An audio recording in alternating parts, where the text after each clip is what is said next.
Hello and welcome to this episode of African Voices Platform. My name is Chiwe Chihana, hosting the show with my colleague Bailo Jalo. Good evening, Bailo. Good evening, Chiwe. Thanks so much. And we are delighted to be hosting HawaDal, one of 5 Leeds-based organizations that's been recognized in the Queen's Award for Voluntary Service. Now, the awards are described as recognizing and celebrating with professionalism and integrity a diverse range of organizations who are making exceptional contributions to society. So to learn more about them and also the work of HawaDal, we are joined by Hawa Ba, who founded HawaDal. Good evening, and thanks so much for joining African Voices Platform tonight, Hawa, and congratulations on being awarded. Oh, thank you. It's a great honor to have me on board today. I don't know a word cannot describe how I am happy today, honestly. Yeah. I imagine you must be extremely elated, not just you and everybody else that you work with. I think to be recognized like that for time that you're giving for free to a cause that you love, that's just brilliant. It is. I always say to people in this world, always open the door for others, be kind, and be helpful. You never know for tomorrow. And it's really good to use your own experience to make a difference. That's exceptional. Now, Hawa, could you tell us about the work of HawaDal? We want to understand how you've come to win this award. It must be important work you're doing. Oh, yes. HawaDal's Hawa is my name, Dal, the home I come from, HawaDal Peaceful Mind.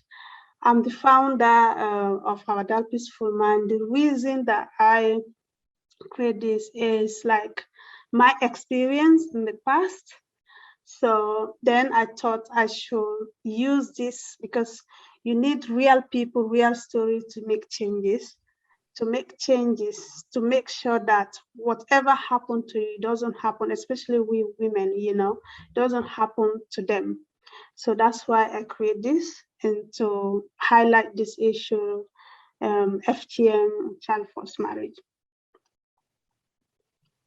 Lovely, thank you so much. So you this work that you chose to establish was influenced by your own experiences. Yeah.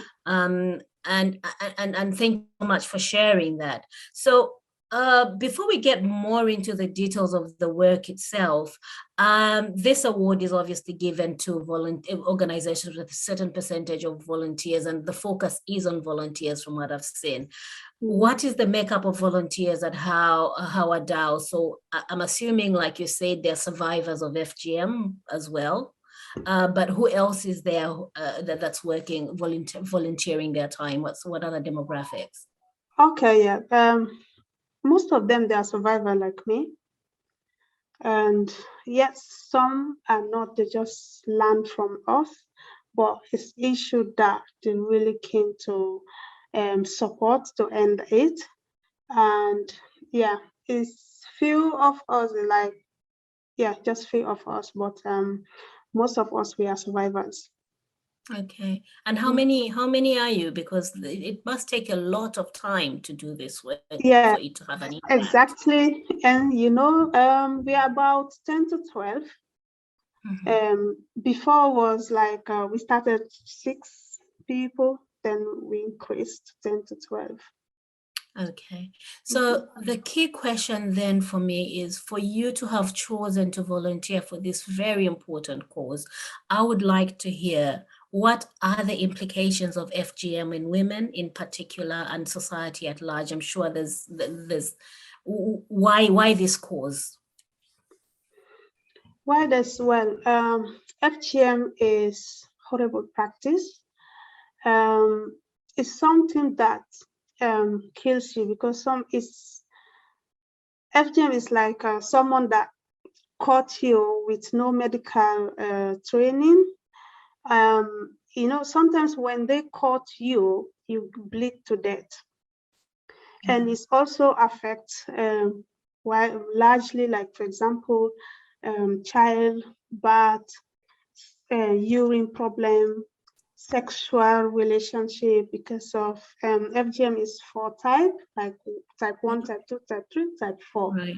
Yes, which if it's type 3 is more complicated because that's the highest one where they cut you and they do the sewing to keep you like, in some culture, they believe that when a woman is not caught, you will chasing men around, which really that's not the excuse. Some cultures, they do believe that if the woman is not caught, it's not complete woman, the woman is not clean. Some are doing it because of religion, but it's not in the Bible, it's not in the Quran. You know, it's just Right. cultural beliefs. So it does affect you physically, mentally, emotional, and you always have flashback. It does affect even relationship. Most of this, Right. yeah, it does, because most of Mhm. this, like, they have problem with their husband or partner, because of the trauma they've been through. You know what happened to them. You see. Right. Okay, it sounds like a very important subject matter, and often I think we don't address it openly. It's hidden, we don't talk about it, but the only way to tackle it is to openly speak about it. I'm gathering from the work that you're doing. Now, Hawa, this means so it's cultural in some cases it's seen as cultural, and some people consider that it's a religious thing, it's a religious obligation. So the sensitization, you were talking about people's mental health, the trauma that accompanies that, also just the physical damage to women's body parts. What is the occurrence here in the UK? So you're doing this work here in the United Kingdom. Why here? It must be a hidden story, but what does it look like in the UK? Well, because of parents that come from the community that believe in it, they will, because as I mentioned, it's cultural believing, they will still do undercover. Yeah, I can, is it 2018, February, there's one prosecution that they caught in London. And so that tells us it's still happening. But undercover, we don't know. As you mentioned as well earlier, when you say it's hidden thing for why here? Well, while I was in Africa, I came from a culture that believes in it as well. Yeah. For myself, I was thinking it's something that normal, because if you go through the society, on the Bondo society or the circumcision, whatever, they will brainwash you, say, whenever you disclose this secret, this confidentiality, you will die, because that is brainwashed. I think because they don't want the others to aware the consequences inside. What is really, all they know is about that party, dancing, jury. So because of that fear, you don't want to talk about it. And also it's a sensitive area to talk about it. No one wants to talk about I it. would imagine so, Yes, yeah. yes. No one wants to talk about it. You know, even you try to talk to your mama, as soon as you start, I don't want to talk about that. You see, but if we want to end FGM, someone must come forward. You know, I choose that, come forward and to talk about it. As a lot of people are seeing now, I'm talking about it. So that give them more confidence to talk about it, because if I talk about it, I didn't die. You can do it. Anyone else can do it.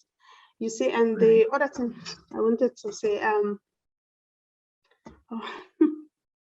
It's okay. Whilst you're thinking about it, maybe the question that I can ask now is, for you, how the volunteers at HawaDal, and obviously there are other champions in the African and Asian communities that are doing similar work, and for the most part, it's all voluntary and unpaid work. Give me some examples of the backlash you've had from your own community or from other communities that practice FGM and the people that believe in it. Give me some examples of what people like you and other volunteers, what backlash do you face? well, in some point, if I'm doing like presentation, you know, or training, I do have some people or some men like pull me at the corner, say, oh, why are you talking about this? This is our secret. This is what we believe. You shouldn't do this. So I always argue. I said, I have to do this because lots of our children are that I'm lucky I'm surviving others, but some don't survive. You see, because one of my own time, the time they caught, I have been caught. One of us didn't survive. She passed away. So something that killed someone, we can't keep this silent. We have to talk about it. We have to break that barrier. So I always argue. It's really challenging, to be honest, because as we said, it's some other cultures believe, even my culture, you know. So that's the challenges I face most of the time. That telling me off. Yeah, no, I can imagine that would be something that would be very difficult to breach, but when you cross that bridge, so you get to a point where you're saying, you know what, I've started to talk about this, so I'm just going to continue, and it's helping a lot of others. And I imagine the intention is not to criticize, but it's to raise awareness, and yes, people, not so people start judgmental. learning in a Exactly. very objective way. Yeah, exactly. It's not judgmental, as I said earlier. Myself, I was thinking it's something that normal. Is when I came here, I did the research, and then I really understand this is just cultural belief. And when I look at the Bible, the Quran, Bible, to be honest, is just it's not there. If you go to Saudi Arabia, you don't find Arab woman caught. You see. Right. Now let's go back to the award a little bit. Yeah. So when did you hear about? So Bilo, actually, you wanted to ask about the award. We wanted to know when they heard about it, right? Yeah. Hello, Hawa. Congratulations once again as a sister that I've known for ages, and thank you for your good work. Yeah, as my colleague Chie was saying there, when did you find out about this award? And also, from my understanding, you were to keep it secret until the 2nd of June. Yeah. So how did you able to contain that secret also? I know it's really hard, to be honest, because it's exciting. And then I have my good people around me. So sometimes I'm like, oh, I want to tell them. Then when I read the email, it says really very strictly, then what can I do? Then, yes, at some point, then I talked to the group. One email came to say, okay, you can talk to your group, but not outside your group. So I started talking to the group, and we all discussed. We had a meeting. So we we promised each other ourselves we should super glue our mouth and keep it secret. But it was very, very hard, to be honest. So now that the secret is out, how has it been received by the community and also your friends and also the Guinean, Sierra Leone community or the West African community? Oh, I'm really pleased. If you see the words, the comments, oh my God, they are amazing. Make me feel more at home. I was crying, honestly. So by reading all their comments and the phone call, you well deserve this award, this, that. I said, okay, this really is encouraging for me to do more. Although it's challenging, sometimes people try to pull you down when you're doing the good work. They don't want to see you, telling you off, looking at you. But at least this shows that really there's someone who is watching you, who is recognizing your work. So it's really encouraging, make me feel like doing more. So does this kind of like this recognition, does this give you like the hope and encouragement to do what you are doing more? Because as someone who came from West Africa, I just want to know, my colleague asked you that question earlier about some of the challenges that you faced. I'm not trying to be judgmental here, whether people believe in it or not. I'm just wondering, how are you perceived? Do you think this is something that you can go beyond the UK, or is something that you think, yeah, I'm going to contain it within the UK?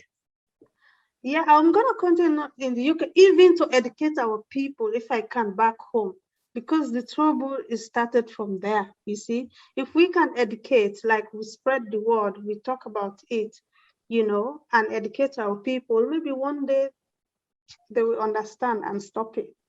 Yeah. And do you think this is a really challenging battle, It is a challenge. As you know, in West Africa, this is a taboo to talk about. Exactly. Yeah, like sorry, I didn't cut. I feel like Bilo is actually commending you for your bravery because it sounds like yes, really because tough. to be honest, there is someone as well, Bilo, you know. I'm saying the time this he have the way how you call them, I even forgot. They catch you, you will know you're taking their secrets out. Then I said, I don't care if they want to put their juju on me. All I know, I will make sure there will be 0 FGM. You know. And do you fear sometimes when you go to West Africa, people might follow you around? Yes, I do have that fear. Definitely, I have that fear. Yeah. Since this Queen Award happened as well, I'm even having nightmares about it, to be honest, saying this, oh my God, in Africa, how are they going to take me? But I said, you know what? I believe I'm doing the good thing. Whatever happens, let it happen, but I will continue, you know. Yeah. So to help, and it's a way to make the other survivors as well feel confidence. What happened is already happened. So we just have to put it away and move forward, educate our people. It doesn't happen to the young generation that, change the picture. Mm-hmm. So it's definitely, it's a very tough cause to work on. I can understand, because there are real fears here when it comes to your safety. Help us understand then that the UK audiences, or people like myself who have less knowledge, what's the legal status in the UK? So it's illegal, I understand that, but how do people manage to navigate that? Do they take the children away from here and do it elsewhere, then bring them back, or how does it normally work? During the summer holiday, most of them like taking their child back home, because that time they have long period to have it done, and telling the kids not to say anything. But I do educate, like, if that happen, like after summer holiday in school, you see the child is not like quiet, the body language and the face, is time to interview the child. It might be something happen. And and I do I educate during the summer holiday around to teachers, school, like, be careful and be responsible for your children, because if they take them back home, because sometimes it's not the mother, sometimes a neighbor can catch your girl and cut, while, in the UK here, a child can just stand up and look at the parents. I can't do it. But in some culture, it's not allowed. Your child cannot stand and and say, no, this is not good for me, mom or dad, I will not do it. So, and anyone can cut your child back home. Anyone have right, to discipline your child back home. It's not like here. So, so sometimes that's what we do. There was something else that you said at the beginning of this conversation when you're talking about the cause of FGM. You actually talked about forced marriages as well as another aspect that you work on. What is that? What does that mean? Forced marriage is another consistent. I also experienced that as well. To forcing your child to get married to someone that they don't love, I think is also child abuse for me.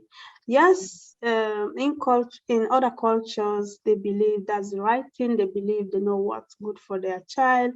I'm not against that, but sometimes it's good to, like, allowing your daughter, or let's say child, because even some culture, like men, they also do that, like that arranged marriage, find like cousin or whatever, just hook them up.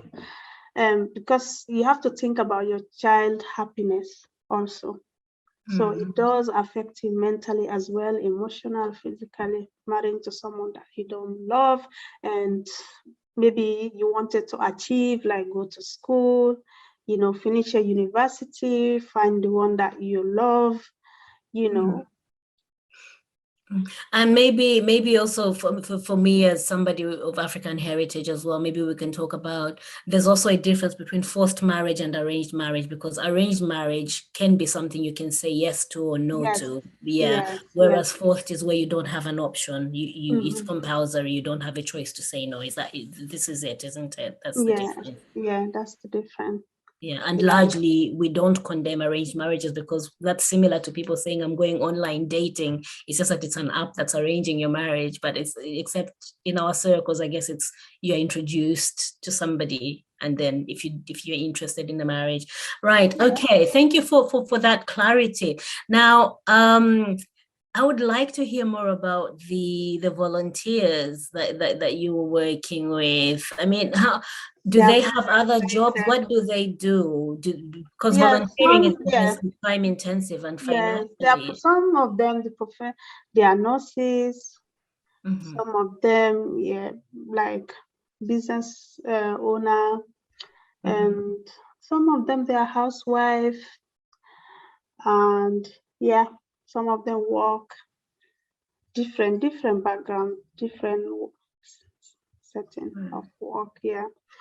For me, while I'm doing this voluntary, I also work for Touchstone in partnership with the NHS, so that to the Blossom Clinic.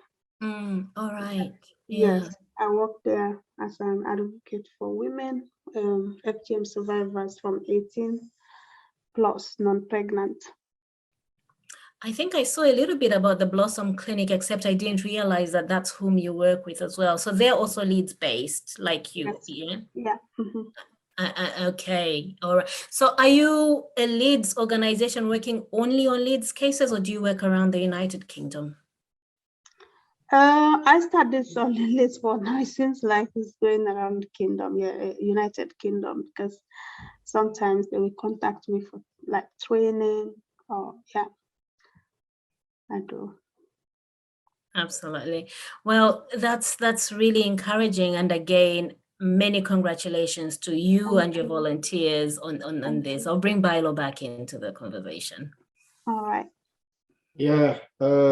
Yeah, Hawa, congratulations again. You've done a really amazing job, and we hope that you will, or other people will look at what you are doing so that they will be encouraged as well to start doing something good, because sometimes recognition also brings that confidence. It also shows that you are doing something good in the community. So hopefully most of our brothers and sisters within the African diaspora community here in the UK will also see you as a role model in order for them to start doing something good, So once again, congratulations, and bravo to whatever you are doing. And it's a hard one over there. All I can say, keep the resilience and also keep up the good work. Thank you. Thank you so much, bro. And thank you for everything. Thank you. Yeah. Thanks for joining us on African Voices platform. Thank you. Thank you for having me. Sorry, I didn't say much because I'm so, when you're excited, nervous, sometimes you lost word, I don't know. No, No, that's comprehensive. We our audiences, and you did educate a lot of us. There's a lot. I think sometimes you don't have to say a lot for, you say the important things. And this has been African Voices platform tonight. My guest was Hawa, the founder of HawaDal, and my colleague Bilo Jallo. Good night, and thanks for joining us.